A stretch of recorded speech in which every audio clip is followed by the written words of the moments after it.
Good evening. आज का जो हमारा टॉपिक है मॉडर्न हिस्ट्री में वो है डेवलपमेंट ऑफ इंडियन प्रेस यानी कि भारतीय प्रेस का विकास। बहुत इंपॉर्टेंट टॉपिक है और अक्सर जो प्री है उसमें इससे रिलेटेड क्वेश्चंस पूछे जाते रहते हैं, तो ये हमको बहुत ध्यान से पढ़ना है। Development of press in India यानी कि भारतीय प्रेस का विकास। अगर हम भारतीय प्रेस के विकास की बात करें तो भारत का जो पहला समाचार पत्र था, फर्स्ट जो न्यूज़पेपर था इंडिया का, पहला जो समाचार पत्र था भारत का, वो पब्लिश किया गया था 29 जनवरी 1780 को। 29 जनवरी 1780 को भारत का पहला समाचार पत्र पब्लिश किया गया था। और ये जो समाचार पत्र था ये पब्लिश किसी इंडियन ने नहीं किया था, बल्कि आयरिश ओरिजिन के एक पर्सन थे जिनका नाम था James Augustus Hickey. James Augustus Hickey, ये आयरिश मूल के पर्सन थे जिन्होंने भारत का पहला समाचार पत्र शुरू किया था। और ये जो समाचार पत्र था इसका नाम था द बंगाल गजेट। ठीक, द बंगाल गजेट। इस बंगाल गजट को कुछ और नामों से भी जाना जाता था। इसको कैलकाटा जनरल एडवर्टाइजर का नाम भी दिया गया था। तो बंगाल गजट बोल रहे हैं या कलकत्ता जनरल एडवर्टाइजर बोल रहे हैं, वो एक ही बात है। और क्योंकि इसको जेम्स ऑगस्टस हिक्की ने शुरू किया था तो इस समाचार पत्र को, इस न्यूज़पेपर को हिक्कीज गजट के नाम से भी जाना जाता था। तो ये दोनों नाम भी आपको यहाँ पर ध्यान रखने हैं। Bengal Gazette, Calcutta General Advertiser और हिक्कीज गजट, ये तीनों एक ही नाम है। और ये इंग्लिश लैंग्वेज का एक न्यूज़पेपर था। और ये इसका जो पीरियडिसिटी थी वो क्या थी, एक साप्ताहिक था, यानी कि वीकली जो पेपर था ये भी हमको ध्यान रखना है, क्योंकि अक्सर पूछ लेता है किसी भी समाचार पत्र को देखकर कि ये दैनिक था, साप्ताहिक था कि मासिक था। ठीक है, तो ये ध्यान रखना है कि ये साप्ताहिक पत्र था। अब ये जब न्यूज़पेपर जेम्स ऑगस्टस हिक्की ने शुरू किया तो हिक्की ने जो ईस्ट इंडिया कंपनी थी उसके अधिकारियों का जो करप्शन था उसकी यहाँ पर इस अपने न्यूज़पेपर से पोल खोलनी शुरू कर दी। उसने सीधे तौर पर उस समय के जो गवर्नर जनरल थे वॉरेन हास्टिंग्स, उनकी उनकी वाइफ की, और उस समय सुप्रीम कोर्ट के जो चीफ जस्टिस थे एलिजा इम्पे, हम जानते हैं एलिजा इम्पे इंडिया में सुप्रीम कोर्ट के ब्रिटिश काल में पहले चीफ जस्टिस था। और उन पर तीखे व्यंग करने शुरू किए, उन पर करप्शन के जो आरोप हैं वो लगाने शुरू करे। अब जब ये चीज उन्होंने शुरू करी तो जो वॉरेन हेस्टिंग है वो इनसे नाराज हो जाता है और वॉरेन हेस्टिंग उनके ऊपर मानहानि का मुकदमा दर्ज कर देता है और जेम्स ऑगस्टस हिक्की को जेल में डाल देता है। और अल्टीमेटली 1782 में उनका जो प्रेस है उस प्रेस को जब्त कर लिया जाता है। तो 1780 में ये प्रेस जो है वो शुरू हुआ और 1782 में वो जब्त हो गया। कारण क्या था? सरकार के खिलाफ जो उन्होंने क्रिटिकल एक एटीट्यूड रखा था, आलोचनात्मक रवैया अपनाया था, उस वजह से ये जब्त कर लिया गया। अब हिक्की का जो ये प्रेस है इसकी जब्ती में प्रेस की जो स्वतंत्रता है यानी कि प्रेस फ्रीडम वर्सेस जो स्टेट कंट्रोल है, ये पहली घटना थी इंडिया के इतिहास में। और यही घटना है जो आगे चलकर जब हम लोग पढ़ेंगे, जो वेलेस्ली लेके आएगा सेंसरशिप एक्ट 1799 में और लिटन लेकर आएगा वर्नाकुलर प्रेस एक्ट, उसकी नींव यहीं से शुरू हो जाती है, क्योंकि ये पहली घटना है जहां पर किसी समाचार पत्र का गला घोंटा गया। हालांकि अभी हम लोग ने देखा कि जो हिक्की का न्यूज़पेपर था वो केवल 2 साल चला, 1780 से 1782 तक, लेकिन उसने सत्ता को जो चुनौती दी और सत्ता को चुनौती देकर जर्नलिज्म यानी कि पत्रकारिता की जो मिसाल उसने कायम करी, उसी से आगे चलकर बहुत सारे लोग इंस्पायर हुए। राजा राम मोहन राय, बाल गंगाधर तिलक और महात्मा गांधी जैसे जो भारतीय नेता थे, उन्होंने इसी बात से इंस्पायर होकर कहीं ना कहीं इनसे इंस्पायर हुए वो, और जो नेशनल मूवमेंट है उसका और जो समाज सुधार है उसका एक हथियार बनाया। ठीक, यहाँ पर ये ध्यान देने वाली बात है कि शुरुआती दौर में सरकार का विरोध करने वाले समाचार पत्र भारतीयों द्वारा नहीं शुरू किए गए थे, बल्कि यूरोपियंस के द्वारा ही शुरू किए गए थे, जिसमें ये जेम्स ऑगस्टस हिक्की का नाम सबसे पहले आता है। ये वो यूरोपियंस थे जो कंपनी की पॉलिसी से डिससेटिस्फाइड थे, कंपनी की पॉलिसी से असंतुष्ट थे। तो ये हमारा पहला समाचार पत्र और उसका हश्र क्या हुआ उसके बारे में हम लोगों ने बात करी। अब कुछ यहाँ पर कुछ कानून हम लोगों को देखने हैं जो भारतीय प्रेस के विकास में बीच बीच में आते गए अंग्रेजों के द्वारा। ठीक, तो यहाँ पर जो सबसे पहला हमारा कानून है वो आता है the censorship of press act 1799। पहला कानून हमारे पास है the censorship of press act, जो आया 1799 में। 1799 याद करिए, चौथा आंग्ल मैसूर युद्ध चल रहा था, और चौथे आंग्ल मैसूर युद्ध में 1799 में ही मौत होती है किसकी? टीपू सुल्तान की। और यही वो समय था जब टीपू सुल्तान ने कम्युनिकेट किया था नेपोलियन बोनापार्ट से, और नेपोलियन बोनापार्ट के इंडिया में आने की जो एक अफवाह थी वो फैल गई थी। ठीक। और इस समय जो गवर्नर जनरल था वो कौन था? लॉर्ड वेलेजली था। तो ये जो एक्ट है ये किसके द्वारा लागू किया गया? ये लागू किया गया लॉर्ड वेलेस्ली के द्वारा। ये नाम हमको ध्यान रखना है। 1799 में जैसे मैंने बात करी आपसे कि फ्रेंच जो सेनापति था नेपोलियन बोनापार्ट, वो इजिप्ट तक पहुंच गया था, मिस्र तक पहुंच गया था, और भारत पर जो फ्रांसीसी आक्रमण था उसका भारी खतरा जो है वो उसमें मंडरा रहा था।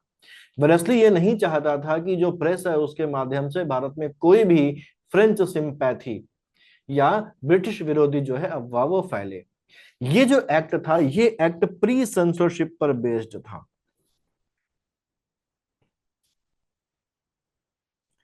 प्री सेंसरशिप यानी कि पूर्व सेंसरशिप पर आधारित था। इसका मतलब क्या हुआ? इसका मतलब ये हुआ कि हर न्यूज़पेपर यानी कि हर समाचार पत्र के लिए अपना प्रिंटर यानी कि उसको कौन प्रिंट करता है, उसका पब्लिशर यानी कि प्रकाशक कौन है, उसका संपादक यानी कि एडिटर कौन है, उनका नाम क्लियरली अपने समाचार पत्र में छापना कंपलसरी कर दिया गया था, जिससे कि अगर कोई बात होती है तो ये जिम्मेदारी तय की जा सके। तो हर समाचार पत्र को ये जानकारी अपने समाचार पत्र में छपवानी उस समय कंपलसरी कर दी गई इस एक्ट के तहत।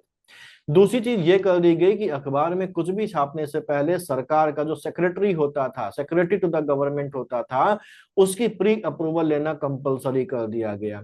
यानी कि आप जब भी कुछ छपवाना है आपको, अगर न्यूज़पेपर में या अपने न्यूज़पेपर में कुछ पब्लिश करना है, तो पहले जो सेक्रेटरी टू द गवर्नमेंट है वो उसको देखेगा, और जब वो अप्रूव करेगा कि हाँ ठीक है इसको छापा जा सकता है, तभी आप उसको क्या कर सकते हैं? छाप सकते हैं। तो यही तो है प्री सेंसरशिप।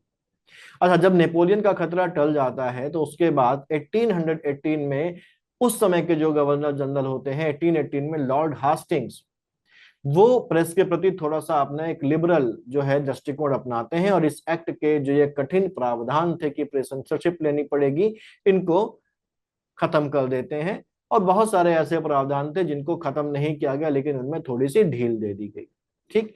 यहाँ पर ये ध्यान रखना है कि ये वो समय था जब कई सारे युद्धों में जो अंग्रेज थे वो इन्वॉल्व थे, इंडिया और इंडिया के बाहर भी, और फ्रांस के आक्रमण का खतरा था।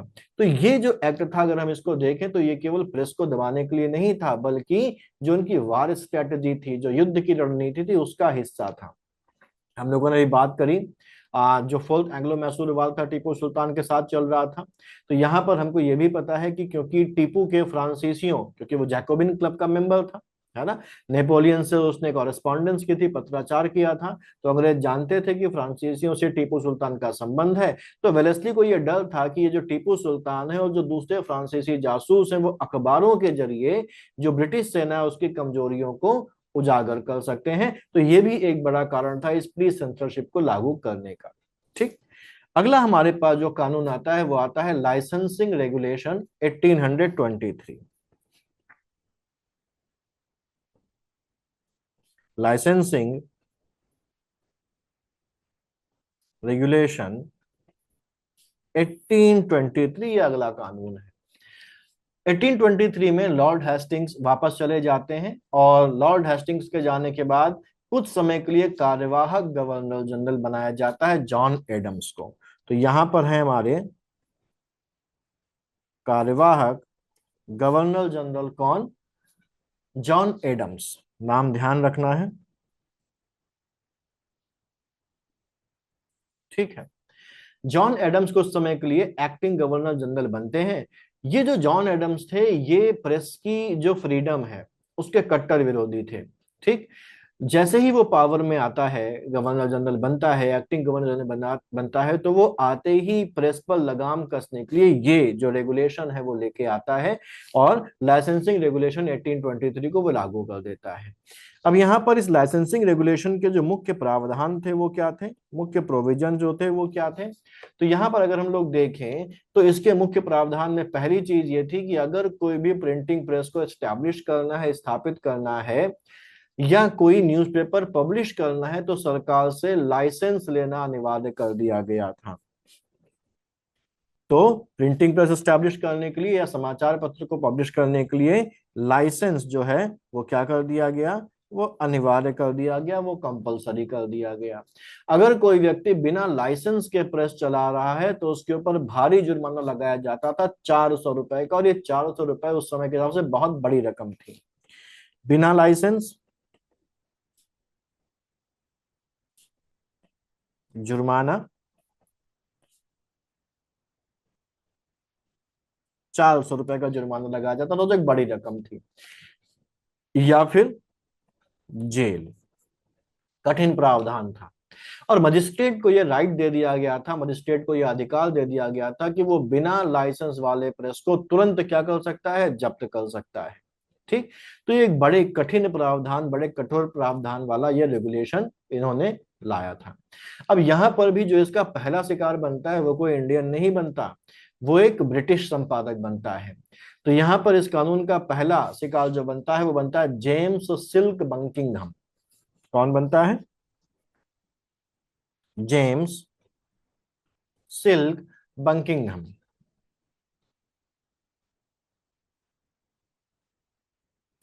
जेम्स सिल्क बंकिंघम का जो समाचार पत्र था उसका नाम था कैलकटा जर्नल,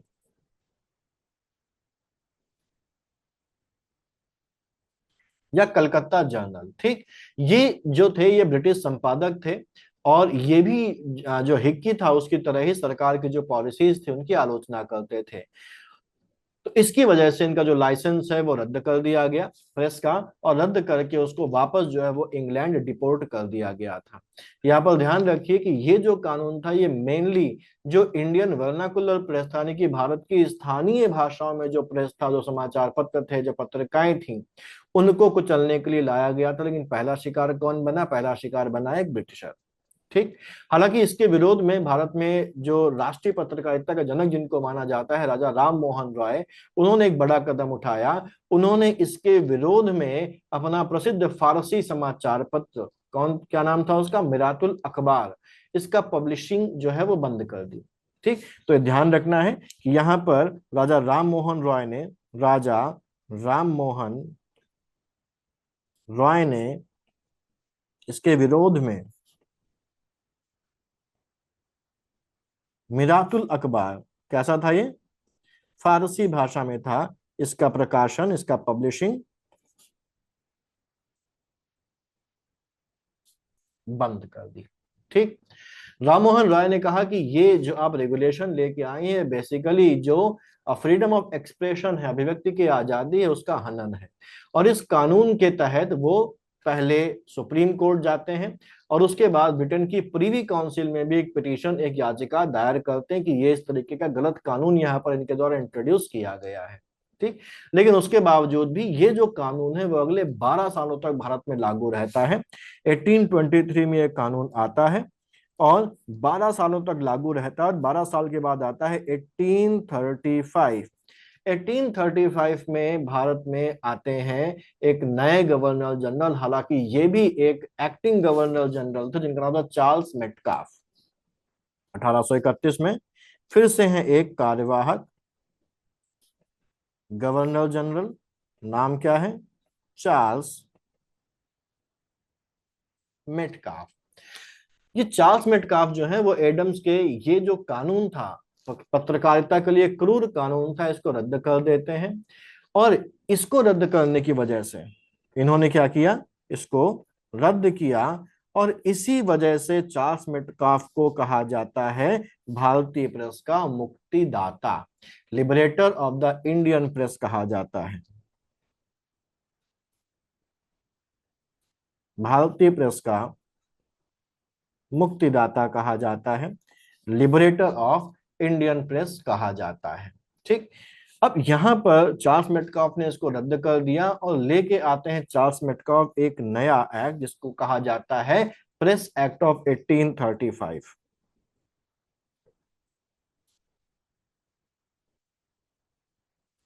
यानी कि 1835 का प्रेस अधिनियम, और इसको मेटकाफ अधिनियम के नाम से भी जाना जाता है।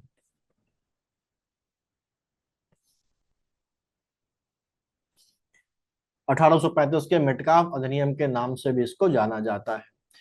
1835 के पहले हमारा जो गवर्नर जनरल था वो लॉर्ड विलियम बेंटिक था। लॉर्ड विलियम बेंटिक जब भारत से वापस जाता है तब चार्ल्स मेटकाफ को एक्टिंग गवर्नर जनरल बनाया जाता है। अब जैसा हम लोगों ने अभी पढ़ा कि मेटकाफ जो है वो पर्सनली अगर देखा जाए तो वो फ्रीडम ऑफ प्रेस का सपोर्टर था। वो चाहता था कि प्रेस का गला ना घोटा जाए। और जैसे ही मेटकाफ एक्टिंग गवर्नर जनरल बनता है, पावर में आता है, तो लॉर्ड मैकाले का कोऑपरेशन उसको मिलता है, और लॉर्ड मैकाले के कोऑपरेशन से, उसके समर्थन से, उसके सपोर्ट से जॉन एडम्स का वो जो लाइसेंसिंग रेगुलेशन 1823 था वो ये रद्द कर देते हैं। ठीक, रद्द कर देते हैं और नया वाला ये प्रेस एक्ट ऑफ 1835 लेके आते हैं। और इसके तहत क्या कर दिया जाता है, इसके तहत लाइसेंसिंग की बाध्यता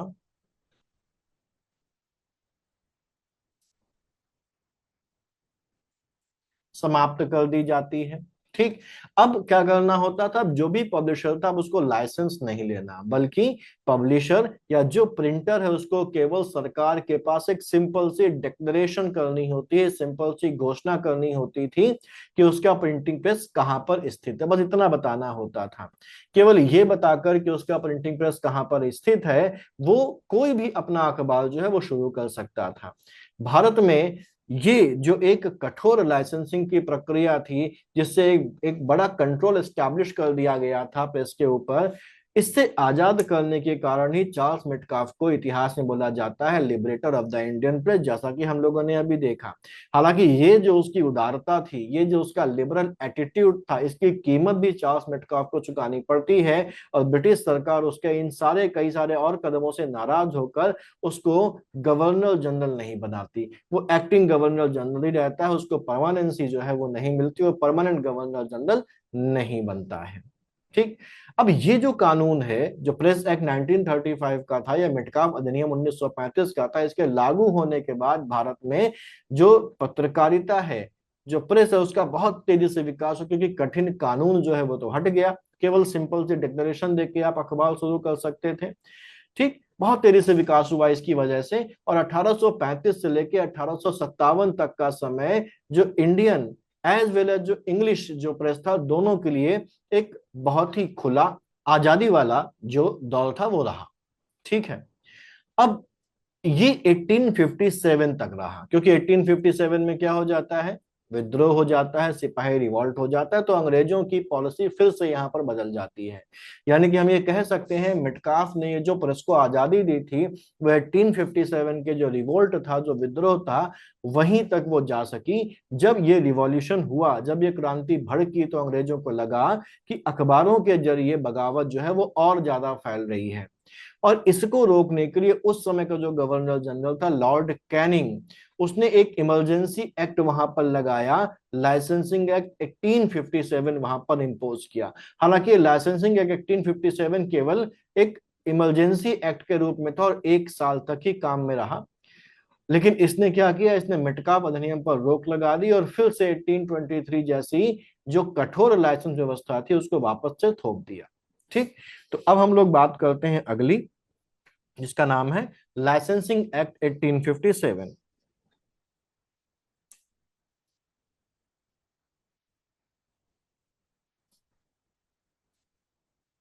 क्यों आया ये तो हम जानते ही हैं, विद्रोह के प्रसार प्रचार को रोकने के लिए। और जब 1857 की मई में, जब जिसको हम सिपाही विद्रोह के नाम से जानते हैं, तो अंग्रेजों के भीतर दहशत फैल गई थी। उस समय का जो गवर्नर जनरल था वो कौन था, गवर्नर जनरल था लॉर्ड कैनिंग। ठीक।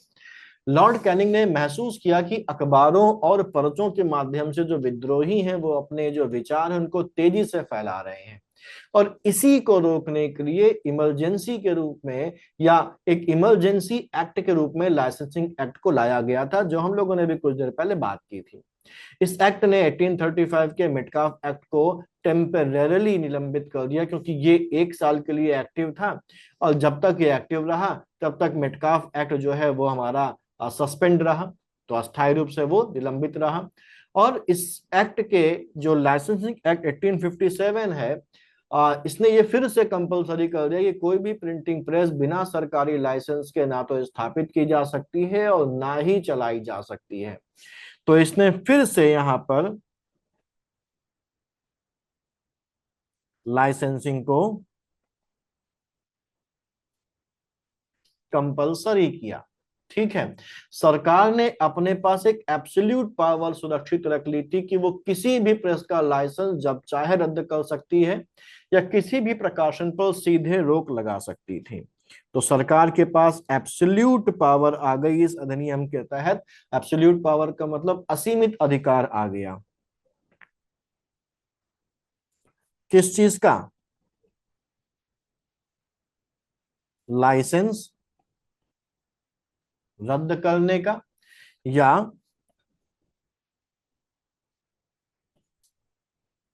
प्रकाशन पर रोक लगाने का। ठीक, एक इंपॉर्टेंट बात यहां पर यह भी है कि ये वाला जो लाइसेंसिंग एक्ट 1857 है, ये केवल भारतीय भाषा यानी कि वर्नाकुलर जो एक्ट प्रेसेस थे उन पर ही लागू नहीं थी, बल्कि अंग्रेजी समाचार पत्रों पर भी ये इक्वल ही लागू किया गया था। यानी कि ये भारतीय भाषाओं के समाचार पत्रों के साथ साथ अंग्रेजी भाषाओं के समाचार पत्रों पर भी लागू था।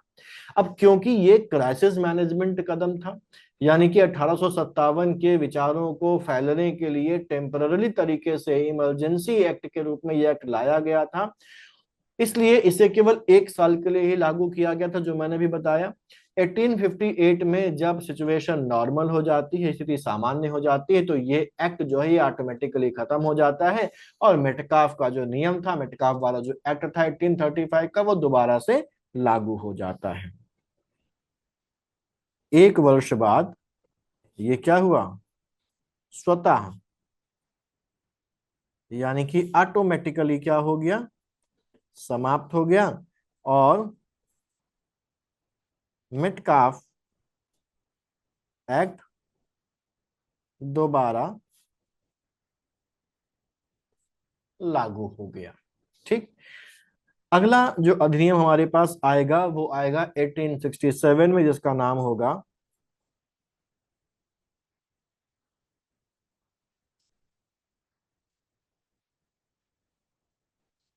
Registration act 1867। ये कौन लाया? ये लाए गवर्नर जनरल सर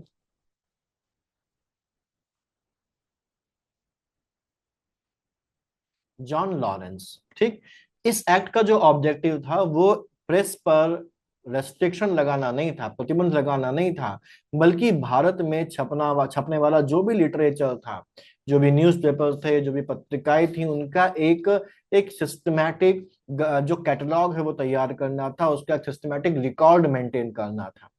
ठीक, ये जो कानून आता है, ये कानून जगह लेता है मेटकाफ अधिनियम 1835 की, उसकी जगह पर अब ये एक्ट जो है वो अप्लाई करेगा। तो ऑब्जेक्टिव क्या था?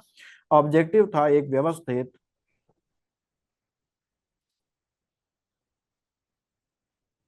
सरकारी कैटलॉग या रिकॉर्ड बनाना। किसका? भारतीय साहित्य का।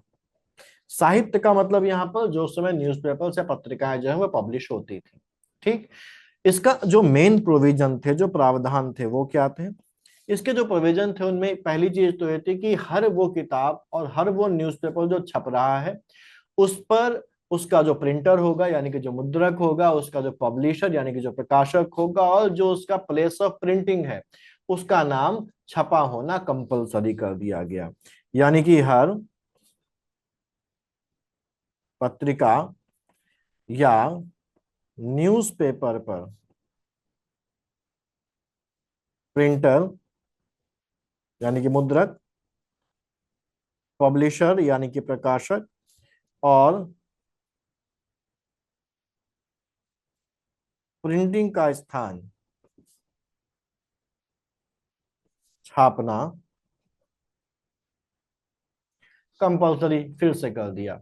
ठीक। दूसरा काम ये कहा गया इसमें कि जो भी चीज पब्लिश करी जाएगी उसको पब्लिश होने के 1 महीने के अंदर उसकी एक कॉपी सरकार के पास जमा करनी होगी। पब्लिश होने के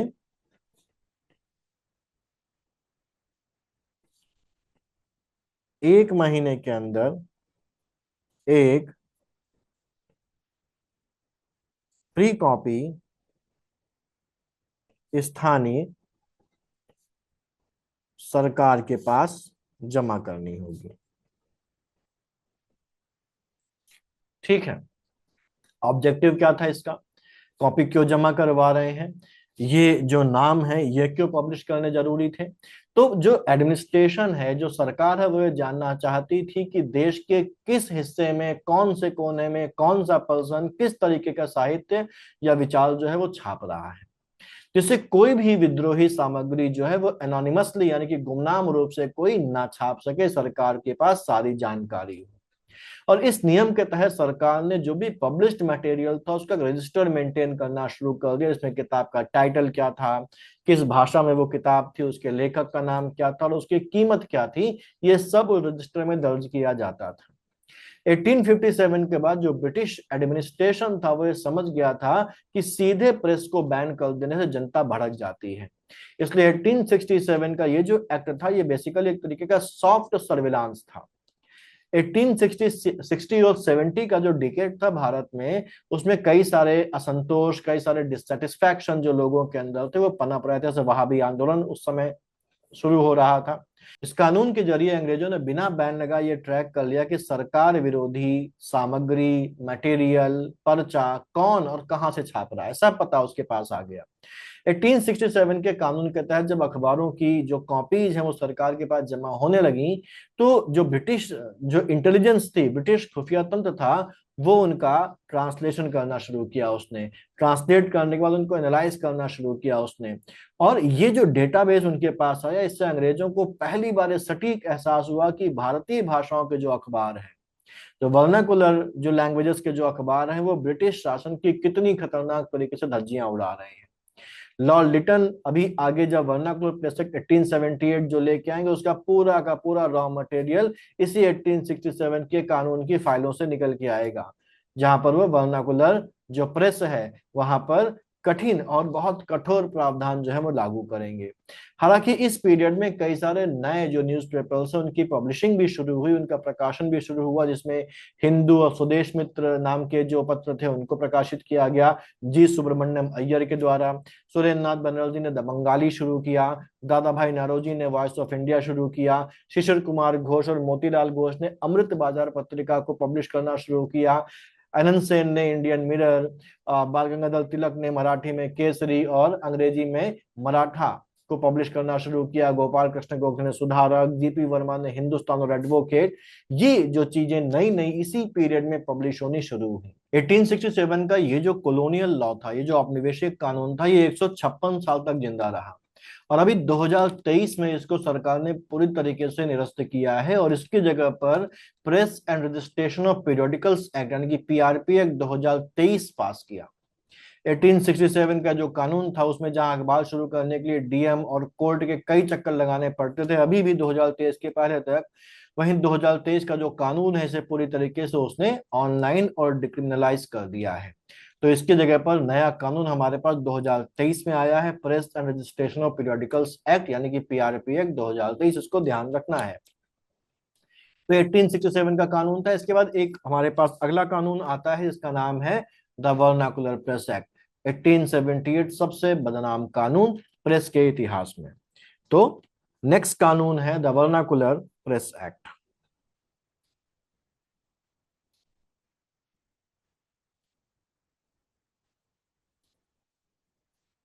1878 का एक कानून है। हिंदी में उसको हम लोग बोलेंगे देशी भाषा समाचार पत्र अधिनियम। देशी भाषा समाचार पत्र अधिनियम इसका नाम है। ये लेके आया था लॉर्ड लिटन। ठीक। उस समय अगर हम लोग देखें थोड़ा सा बैकग्राउंड, तो भारत में 1876 से 78 भयंकर अकाल पड़ा हुआ था। और 1877 में दिल्ली दरबार का आयोजन हुआ था। मुझे बताइएगा कमेंट में कि कितनी बार दिल्ली दरबार का आयोजन हुआ है और कब कब हुआ है। तो 1877 में भव्य रूप से दिल्ली दरबार का आयोजन किया गया था और पानी की तरह पैसा बहाया गया था। तो एक तरफ जहां भारत भयंकर अकाल से जूझ रहा था, लोग भूख से मर रहे थे, वहीं पर लिटन इस तरीके के आयोजनों पर पैसा बर्बाद कर रहा था। और भारतीय भाषाओं के जो अखबार थे वो सरकार की जब इस तरीके की हरकतें देखते हैं तो इसको क्रूरता के रूप में रिप्रेजेंट करते हैं और सरकार की जो आर्थिक नीतियां उनकी तीखी आलोचना करना शुरू कर देते हैं। जब भारतीय भाषाओं यानी कि देशी भाषाओं यानी कि वर्नाकुलर लैंग्वेजेस के जो अखबार हैं वो ये काम करना शुरू करते हैं, तो लिटन जो है उनकी आवाज को कुचलने के लिए ये एक्ट लेके आता है। ठीक है। इस एक्ट की सबसे बड़ी खामी ये थी कि ये बायस्ड था। ये केवल और केवल जो देशी भाषा के अखबार थे उनका उन पर लागू होता था। अंग्रेजी अखबारों को इससे पूरी तरीके छूट दे दी गई थी। इसको ध्यान रखिएगा, केवल किस पर लागू होता था? भारतीय या देशी भाषा के अखबारों एक्सेट्रा पर ये लागू होता था। अंग्रेजी अखबारों को पूरी तरीके से छूट मिली हुई। तो इसमें क्या प्रोविजन था कि जो डिस्ट्रिक्ट मजिस्ट्रेट था उसको एब्सोल्यूट पावर दे दी गई थी, असीमित अधिकार दे दिया गया था कि वो किसी भी जो वर्नाकुलर जो न्यूज़पेपर है, देशी अखबार है, उसके पब्लिशर उसके प्रिंटर से एक बॉन्ड भरवा सकता है। क्या बॉन्ड भरवा सकता है? ये बॉन्ड भरवा सकता है कि वो सरकार के खिलाफ असंतोष भड़काने वाली कोई भी सामग्री नहीं छापेंगे। तो ये बॉन्ड उससे भरवाना था। ठीक। साथ ही साथ इसमें एक सबसे खतरनाक बात यह भी थी कि मजिस्ट्रेट का जो फैसला था वो अंतिम होता था और उसके खिलाफ कहीं पर भी किसी भी कोर्ट में अपील नहीं की जा सकती थी। तो अगर डिस्ट्रिक्ट मजिस्ट्रेट ने कोई फैसला कर दिया, कोई डिसीजन दे दिया कि भाई ये आप असंतोष फैला रहे हैं, असंतोष फैलाने वाली सामग्री पब्लिश कर रहे हैं, तो आप कहीं अपील नहीं कर सकते थे और आपके खिलाफ कार्रवाई होगी। और इसीलिए क्योंकि इस पर अपील नहीं की जा सकती थी, इसीलिए कहा जाता था इसको मुंह बंद करने वाला अधिनियम।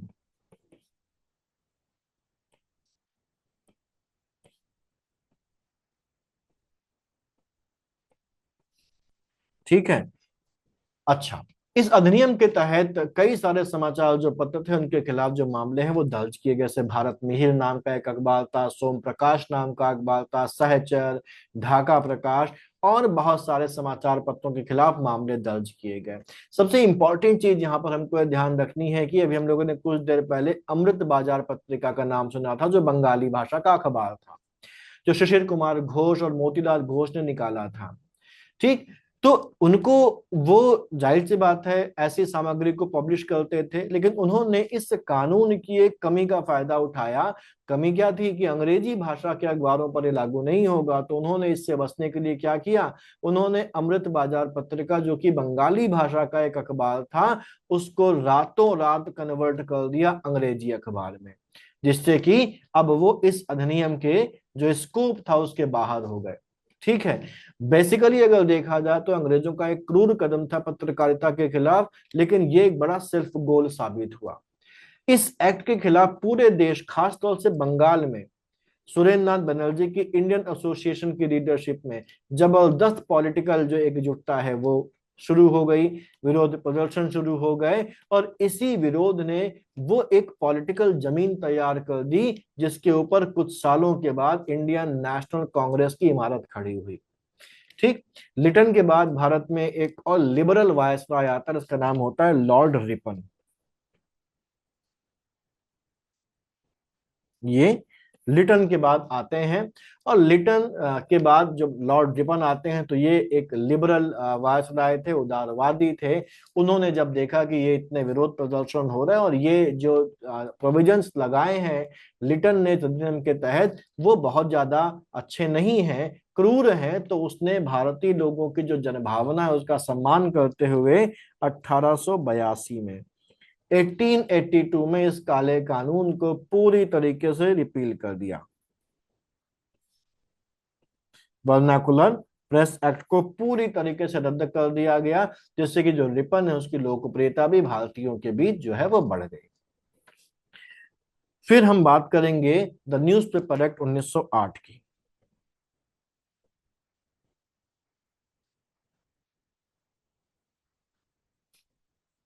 अब ये 1908 का जो एरा है ये भी बहुत इंपॉर्टेंट है। बंगाल में रिवोल्यूशनरी जो गतिविधियां हैं वो शुरू हो गई थी। ठीक, इधर जो बंगाल विभाजन था वो हो चुका था, स्वदेशी आंदोलन जो था वो हो चुका था, सूरत विभाजन हो चुका था। ठीक है ना। ये जो पारित आया था एक्ट, ये आया था लॉर्ड मिंटो के कार्यकाल में। कर्जन अभी भी गया है और मिंटो आया है। मिंटो के कार्यकाल में इसको पारित किया गया है। 1905 का स्वदेशी आंदोलन, 1907 का जो सूरत स्प्लिट था, उसके बाद बंगाल और महाराष्ट्र में क्रांतिकारी गतिविधियों का बहुत तेजी से उभार हो रहा था। 1908 में मुजफ्फरपुर बम कांड हुआ था। मुझे बताइए मुजफ्फरपुर बम कांड में कौन इन्वॉल्व था? ठीक है। और ये जो युवा इन क्रांतिकारी गतिविधियों में इन्वॉल्व हो रहे थे, उनको इंस्पायर करने में ये जो नेशनलिस्ट न्यूज़पेपर्स थे, राष्ट्रवादी अखबार थे, इनकी बड़ी भूमिका थी। ठीक, तो इन सबको दबाने के लिए एक तरीके से न्यूज़पेपर एक्ट 1908 लेके आया गया था। इसमें जो प्रोविजंस थे अगर हम उनकी बात करें तो यहाँ पर जो लोकल मजिस्ट्रेट्स होते थे उनको यहाँ पर भी एब्सोल्यूट पावर दे दी गई। क्या एब्सोल्यूट पावर दे दी गई? क्या असीमित अधिकार दे दिया गया? ये असीमित अधिकार दे दिया गया कि अगर किसी न्यूज़पेपर में हत्या या किसी भी हिंसक अपराध को उकसाने वाली कोई सामग्री छपती है तो सरकार उस प्रिंटिंग प्रेस और उसकी पूरी संपत्ति को कन्फिस्केट कर सकती है, जब्त कर सकती है। ध्यान रखिएगा, हत्या या हिंसक अपराध को उकसाने वाली सामग्री छपने पर सरकार उस प्रिंटिंग प्रेस और उसकी पूरी प्रॉपर्टी को जब्त कर सकती है। बड़ा कठोर प्रावधान था ये। अब इस कानून का सबसे जो बड़ा कहर वो टूटा बंगाल के जो नेशनलिस्ट न्यूज़पेपर्स थे। सरकार की जो कठोर कार्रवाई है उसके कारण बिपिन चंद्र पाल और अरविंदो घोष जैसे नेताओं से जुड़ा जो युगांतर समाचार पत्र था, संध्या समाचार पत्र था, वंदे मातरम समाचार पत्र था, ऐसे समाचार पत्रों को अपना पब्लिशिंग जो है वो बंद करनी पड़ी, प्रकाशन बंद करना पड़ा। इसी एक्ट के तहत बना जो दमनकारी माहौल था, उसी के बीच जो बाल गंगाधर तिलक हैं, उनके मराठी अखबार केसरी में उन्होंने मुजफ्फरपुर बमकांड के क्रांतिकारी, नाम मैं बता देता हूं, खुदीराम बोस और प्रफुल्ल चाकी, उनके समर्थन में उन्होंने एक लेख लिखा था। ये सीधे सीधे इस एक्ट के उसमें आ गया कि यहाँ पर ये हत्या और हत्या से संबंधित, हिंसक कार्रवाई से संबंधित चीजों को उकसा रहे हैं, क्योंकि उसके समर्थन में लेख लिख रहे हैं। तो इसी लेख की वजह से इसी अधिनियम के तहत जो बाल गंगाधर तिलक है उनको गिरफ्तार किया गया था 1908 में, और 6 साल तक वो जेल में रहे। और जेल में इसी दौरान उन्होंने क्या लिखा था? गीता रहस्य लिखा था। खैर, 124A जो आईपीसी सेक्शन है उसके तहत राजद्रोह के तहत उनको कठोर कारावास की सजा दी गई थी। और कहां पर भेजा गया था? बर्मा की मांडले जेल में भेजा गया था। अच्छा, अंग्रेजों ने यहाँ पर यह सोचा था कि प्रेस को कुचलकर वे क्रांति को रोक लेंगे, लेकिन इसका जो परिणाम निकला वो बिल्कुल उल्टा निकला। प्रेस के माध्यम से पहले लोग खुले तौर पर अपना विरोध जता देते थे, अपनी भड़ास निकाल लेते थे लिख के। लेकिन अब इस तरीके से विरोध जताने का रास्ता जब बंद हो गया तो क्रांतिकारी जो गतिविधियां थी वो पूरी तरीके से अंडरग्राउंड हो गई। जो युवा थे उस समय का जो यूथ था उसने पहले वो अपनी एक्सप्रेशन के तहत अपनी भावनाओं को व्यक्त कर देता था, लेकिन अब अभिव्यक्ति तो बंद कर दी गई। तो उसने कलम की जगह पर पिस्तौल और बम का रास्ता चुन लिया, जिससे अनुशीलन समिति और अभिनव भारत जैसे जो सीक्रेट सोसाइटीज थी, सीक्रेट ऑर्गेनाइजेशन थे, वो और ज्यादा आक्रामक हो गए। तो इसका उल्टा असर देखने को मिला, भड़ास निकलनी बंद हो गई। तो अब यहाँ पर शिफ्ट हो गए ये लोग। इसके बाद अगला हमारे पास जो है वो है in the Indian press act 1910 का।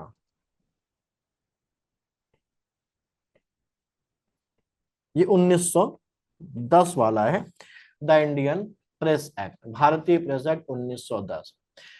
1908 का अभी हम लोगों ने एक्ट देखा, उसमें केवल हत्या या हिंसा को उकसाने वाले जो चीजें छापी जाती थी उन पर रोक लगाई गई थी। ठीक। लेकिन इसी बीच 1909 में मदन लाल ढींगरा नाम के क्रांतिकारी थे जो लंदन में कर्जन वायली की हत्या कर देते हैं। 1909 में नासिक कॉन्स्पिरेसी होती है। ये घटनाएं बीच में हो जाती हैं तो इससे ब्रिटिश सरकार घबरा जाती है और अब वो हिंसा के साथ साथ सरकार की किसी भी प्रकार की आलोचना को राजद्रोह मानकर कुचलना शुरू कर देती है। और इसी चीज को इम्प्लीमेंट करने के लिए ये जो कानून है वो लेके आती है। इस अधिनियम का ये जो एक्ट आया 1910 का, इसका सबसे जो खतरनाक हथियार था वो था सिक्योरिटी डिपॉजिट, यानी कि जमानत राशि। ये सबसे खतरनाक इसका हथियार था। ठीक। यहां पर लोकल गवर्नमेंट को यह अधिकार दे दिया गया था कि किसी भी प्रेस के मालिक या पब्लिशर से वो रजिस्ट्रेशन के समय 500 रुपए से लेकर 2000 रुपए तक की जमानत राशि मांग सकती है, सिक्योरिटी डिपॉजिट मांग सकती है। ये बहुत बड़ी रकम थी उस जमाने के हिसाब से। ठीक।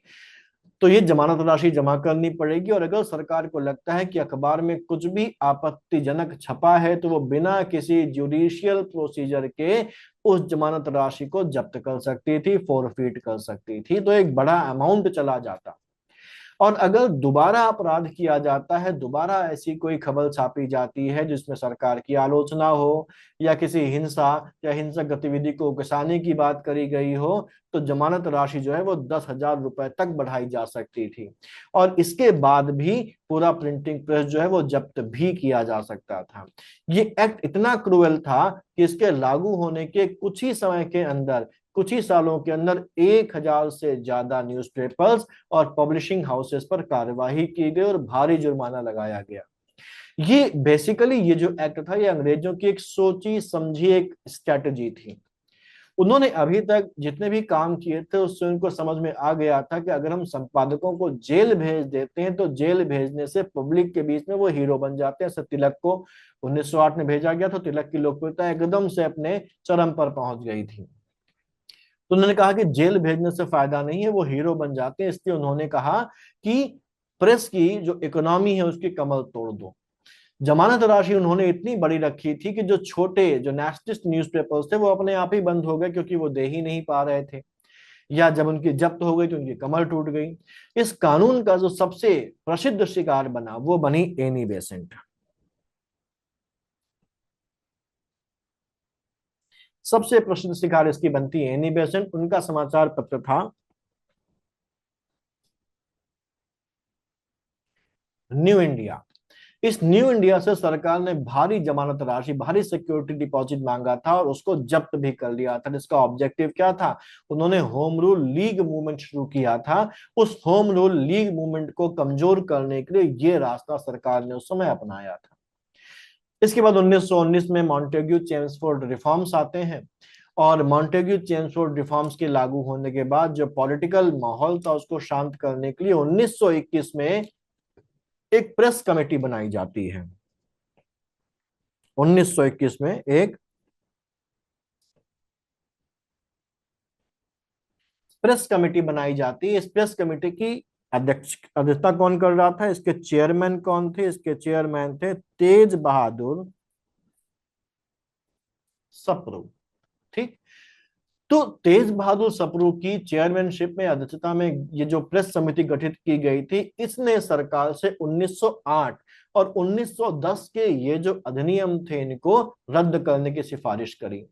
जब इस समिति ने इन दोनों अधिनियमों के प्रावधानों और अधिनियमों को रद्द करने की सिफारिश की तो इस सिफारिश पर सरकार ने इन दोनों प्रेस अधिनियमों को क्या कर दिया? रिपील कर दिया, खत्म कर दिया। तो 1908 और 1910 के जो अधिनियम है 1921 की समिति की सिफारिश पर खत्म कर दिए गए। ठीक है। तो इससे मुक्ति मिली। अगला है हमारा जो अधिनियम वो है Indian press emergency powers act 1931।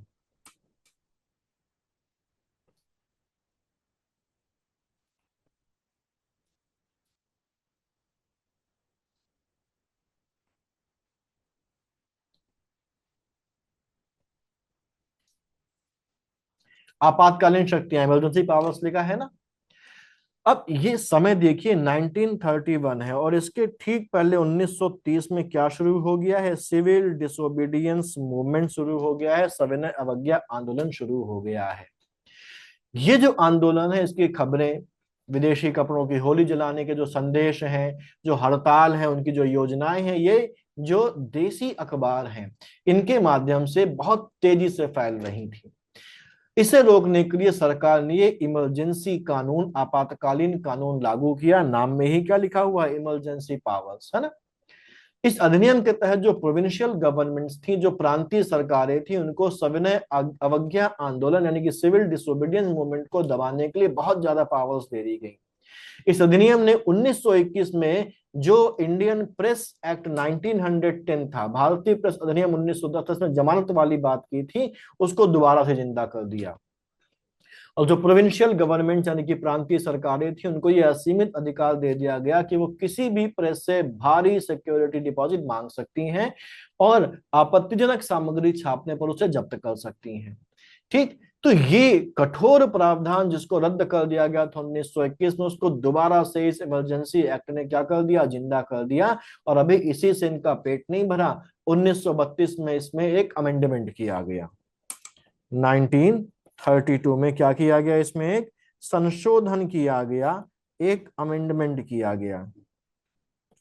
क्या संशोधन किया गया, 1932 में गांधी जी गए थे दूसरे राउंड टेबल कॉन्फ्रेंस में पार्टिसिपेट करने, दूसरे गोलमेज सम्मेलन में पार्टिसिपेट करने, और वहां से वो वापस लौट आए थे। यानी कि तो सेकंड राउंड टेबल कॉन्फ्रेंस थी, वो विफल हो गई थी। और उसकी विफलता के बाद जब गांधी जी खाली हाथ वहां से लौटे, तो उन्होंने दोबारा सिविल डिसोबीडियंस मूवमेंट को शुरू किया था, जिसको हम उसका दूसरा चरण बोलते हैं।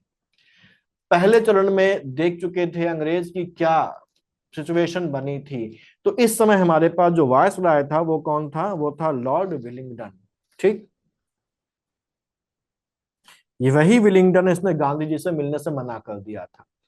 ठीक, तो ये कितना चिढ़ता रहा होगा, इसका आप अंदाजा लगा सकते हैं। तो लॉर्ड विलिंगडन ने क्रिमिनल लॉ अमेंडमेंट एक्ट 1932 को लागू किया और उससे इस एक्ट का दायरा और बढ़ा दिया।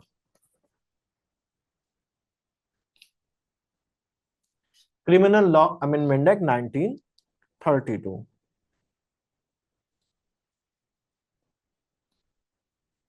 और इससे इस एक्ट का दायरा उन्होंने और बढ़ा दिया।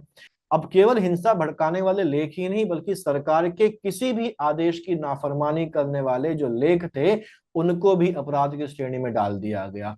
अंग्रेजों ने यह महसूस किया कि इस बार जो हथियार है वो बम और पिस्तौल नहीं है, बल्कि जो विदेशी वस्तुओं का बहिष्कार, नो टैक्स कैंपेन यानी कि लगान न देना है। इसलिए इस एक्ट में स्पेसिफिकली कुछ प्रावधान ऐसे भी जोड़े गए जिसमें यह था कि अगर कोई भी अखबार विदेशी सामानों के आर्थिक बहिष्कार या सरकारी कर्मचारियों के काम न करने के लिए उनको उकसाता है, तो उसे तुरंत जब्त कर लिया जाएगा। देखिए, यही दो चीजें इंपॉर्टेंट पार्ट थी सिविल डिसोबीडियंस मूवमेंट की, और इन्हीं चीजों का प्रचार या इसके बारे में कोई अखबार लिखता है तो उसको जब्त करने का प्रावधान यहाँ पर कर दिया गया। ठीक, क्यों, क्योंकि गांधी जी के ये जो चीजें थी, उन्होंने अंग्रेजों के ऊपर बहुत बड़ी आर्थिक चोट पहुंचाई थी, जिससे कि अंग्रेज सरकार तिरमिला गई थी। साथ ही साथ 1931 वही साल था जब भगत सिंह, राजगुरु, सुखदेव को फांसी दी गई थी, और उसकी आग इतनी भड़क उठी थी कि उसकी आंच गांधी जी तक पहुंची थी। जब वो कराची अधिवेशन में पार्टिसिपेट करने जा रहे थे तो उनको काले झंडे दिखाए गए थे। और आज भी लोग गांधी जी का जो विरोध है, वो कई लोग इस बार इस चीज को कह के करते हैं कि वो चाहते तो भगत सिंह की फांसी को रोक सकते थे। खैर, वो एक अलग डायमेंशन है, हम लोग वहां पर नहीं जाएंगे। तो इन फांसियों से उस समय जो पूरा देश था वो उबल रहा था, और सरकार को यह डर था जो नेशनलिस्ट प्रेस है वो इस शहादत का इस्तेमाल यूथ को भड़काने में करेगा। इसलिए इस कानून के जरिए हत्या या हिंसा की प्रशंसा करने वाले किसी भी प्रकाशन पर तुरंत रोक लगाकर उस आवाज को दबाने का प्रयास जो है वो किया गया था। तो ये हमारे कुछ अधिनियम थे जो हमको भारत में प्रेस के विकास के कंटेक्स्ट में ध्यान रखने हैं। इनको ध्यान रखिएगा। मुझे उम्मीद आपको समझ में आया होगा। इतना रखते हैं, मिलते हैं अगली क्लास में। Good night.